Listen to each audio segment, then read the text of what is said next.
Voici l'histoire d'une grande famille, unie depuis des siècles, qui travaille main dans la main pour valoriser un paysage.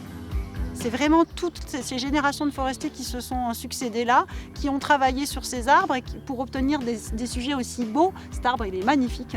Au service d'une industrie qui transforme cette ressource en barrique grâce à un savoir-faire unique qu'il faut préserver. Est-ce que c'est un métier qui est un vieux métier puis on ne fait pas assez de publicité sur ce métier-là? Pourtant, c'est un métier qui est magnifique. Car le bois de chêne est la touche française qui permet aux grands vins du pays d'être mondialement reconnu. Moi, j'ai accepté de payer mes barriques plus cher pour avoir une précision, une finesse de grain, un séchage naturel exactement adapté et comme je le voulais. De l'arbre au tonneau, bienvenue dans un monde où l'on prend son temps.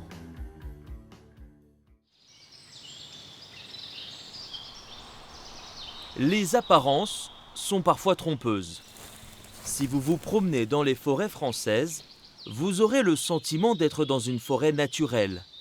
Si le milieu l'est, le paysage, lui, a été modelé par l'homme. Nous sommes en forêt domaniale de Blois, dans le Loir-et-Cher.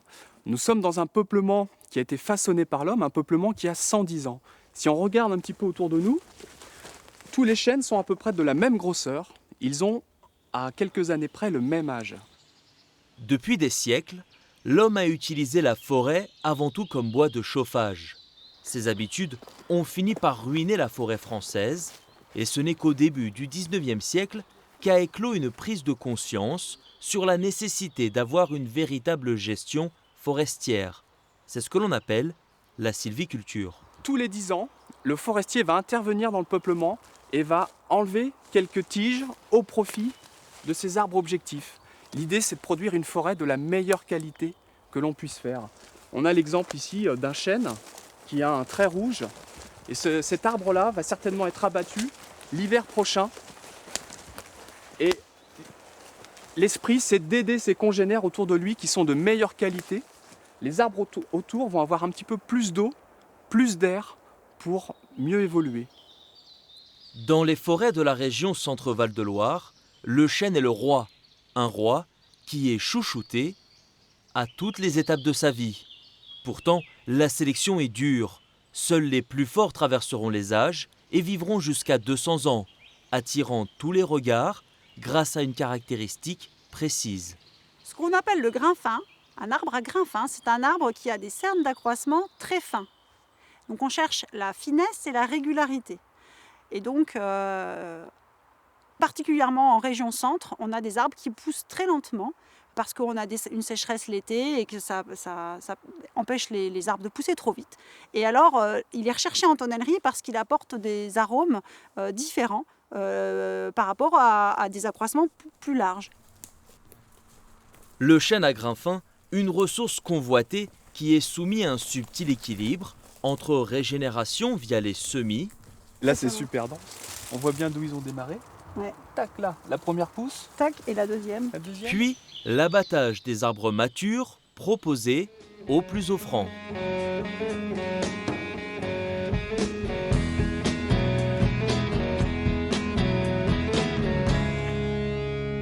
C'est qu'il a reçu 3 offres et le lot est vendu à la série Feuillé au prix de 206 750 €.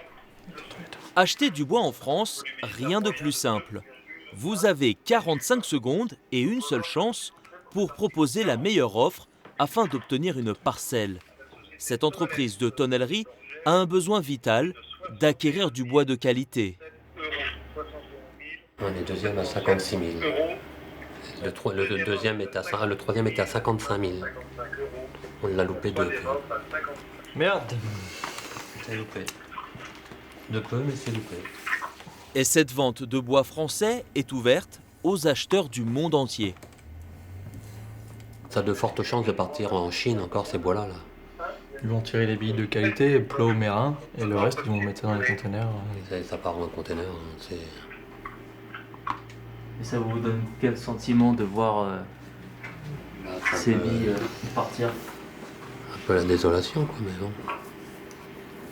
Pourquoi? Parce que c'est de la matière qui part, qui fait travailler personne, hein, donc c'est de la matière brute qui part Les portes sont grandes ouvertes. Pas d'achat cette fois-ci, mais l'entreprise familiale a de quoi faire pour les prochains mois.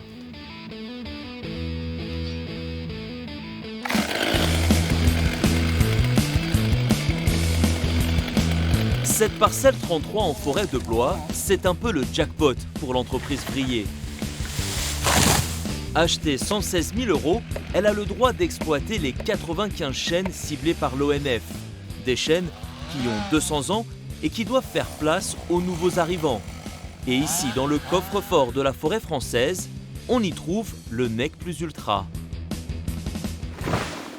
On est sur une forêt de haute futée, c'est-à-dire des troncs très hauts, avec des grains et des couleurs assez fantastiques. Donc c'est des bois qui sont très cotés et très recherchés par les tonneliers. Avec un prix d'achat de plus de 1 000 € par chêne, Stéphane cherche un bois parfait, sans défaut, pour produire les mérins qui serviront à façonner les tonneaux. Mais là déjà, on est sur une jolie couleur avec des jolis grains donc, qui vont être destinés pour des grands vins.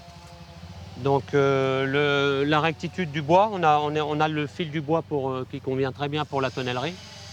Et je pense que c'est un bois en qualité qui est assez long, donc qui nous convient très bien pour la tonnellerie. Donc ce bois-là, direction la méranderie. La méranderie, c'est l'atelier de découpe.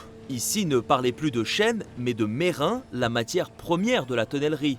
Et pas question pour le gérant de tailler un produit aussi cher n'importe comment. Ce qu'on recherche en premier lieu, c'est le fil du bois. C'est-à-dire qu'on soit toujours dans ce fil-là. Un fil droit et exempt de défaut. Donc là, vous voyez, on va faire une découpe comme ça. Et ici. Là, on a des petits picots. Donc là, ça va partir avec la découpe.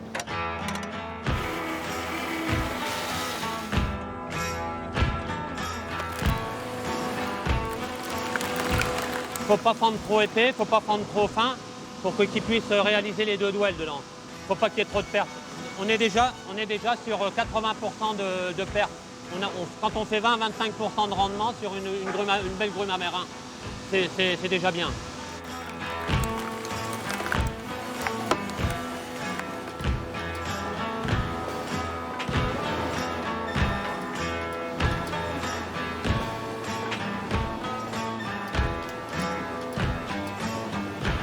Le millimètre coûte très cher là. On est sur un joli produit et donc là on enlève beaucoup de matière et ça coûte très cher. Le millimètre coûte très cher ici.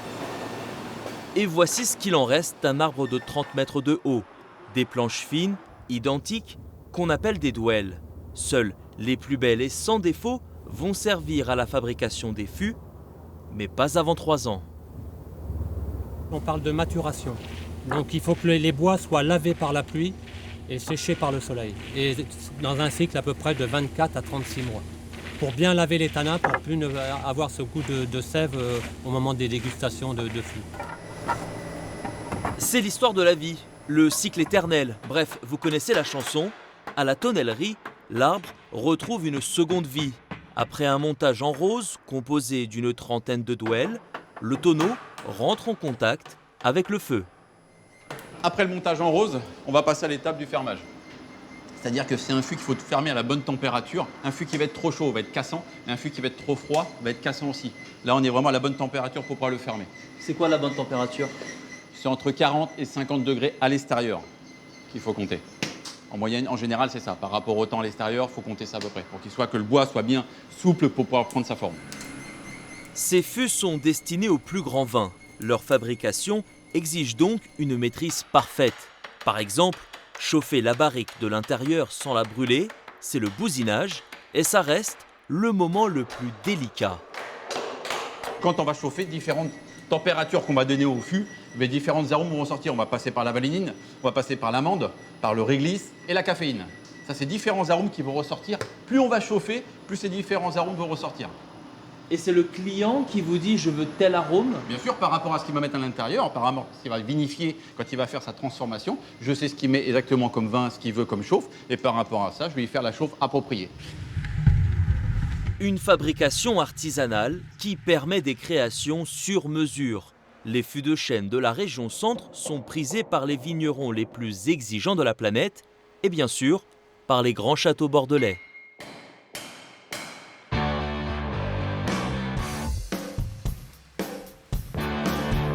Entre les forêts du Val-de-Loire et la Gironde, c'est un mariage heureux, fidèle et à succès, qui dure depuis plus de 30 ans. La rencontre a eu lieu lorsque des pionniers du vin se sont intéressés davantage à leur barrique traditionnelle. Le monde d'avant était beaucoup plus empirique, c'est-à-dire du temps de nos parents, grands-parents, la barrique existait. La barrique, ça fait des centaines d'années qu'il y a des barriques. Les vieux, les anciens, plutôt que les vieux, les anciens savaient que la barrique était un élément constitutif de nos vins, mais c'était de manière plus empirique. Ils avaient essayé toutes les essences. Le chêne aujourd'hui, c'est 99% de la barrique, mais toutes les essences ont été essayées, les formes, les tailles des barriques, et on est arrivé aujourd'hui à cette barrique de 225 litres en chêne, qui est le meilleur contenant qu'on puisse trouver pour nos grands vins de Bordeaux. Si le mariage fonctionne aussi bien, c'est avant tout une question de taille, du grain. La croissance lente du chêne donne des grains très fins et permet l'équilibre entre les tanins du vin et du bois. Mais à Pomerol comme à Lussac, le sol joue un rôle important. Bonjour et bienvenue au château La Rose-Perrière. Nous sommes ici sur la commune de Lussac-Saint-Émilion, à 10 km de Saint-Émilion. Un vignoble de 14 hectares planté sur un terroir argilo-calcaire. Donc le calcaire va donner beaucoup de finesse au vin et l'argile va donner plutôt sa structure. Donc on pourra produire des vins qui sont aptes à un long vieillissement et notamment en barrique. Ces vins d'exception sont élevés en tonneaux peu de temps après les vendanges. Bruno, on va goûter les essais ? Oui, on va goûter les Merlot 2020. Ici, dans le chai à barrique, le vieillissement dure en moyenne 14 mois et permet d'exprimer toute la richesse du vin. Donc là, on est à peu près à moitié d'élevage. Oui, moitié. Donc on voit que les grains fins, très fins même, ont commencé à bien travailler sur le vin. Une belle aromatique. Oui, les tanins s'assouplissent un peu. Au milieu de bouche, ouais. Ça a bien joué son rôle dans les sensations en bouche déjà. L'idée, c'est justement que ce soit un équilibre, que le bois soit là sans être là, et que vraiment ça mette en valeur le fruit. Ça va donner de la longueur, du volume, lui donner une certaine épaisseur au vin. Donc c'est ce que l'on recherche nous pour nos vins, et de la garde, de la complexité. Moins de 2% des vins dans le monde sont élevés en barrique. Et pourtant, le nombre de fûts de chêne neufs a doublé en 30 ans. Désormais, 600 000 tonneaux sont produits en France chaque année et les 2 tiers sont destinés à l'étranger.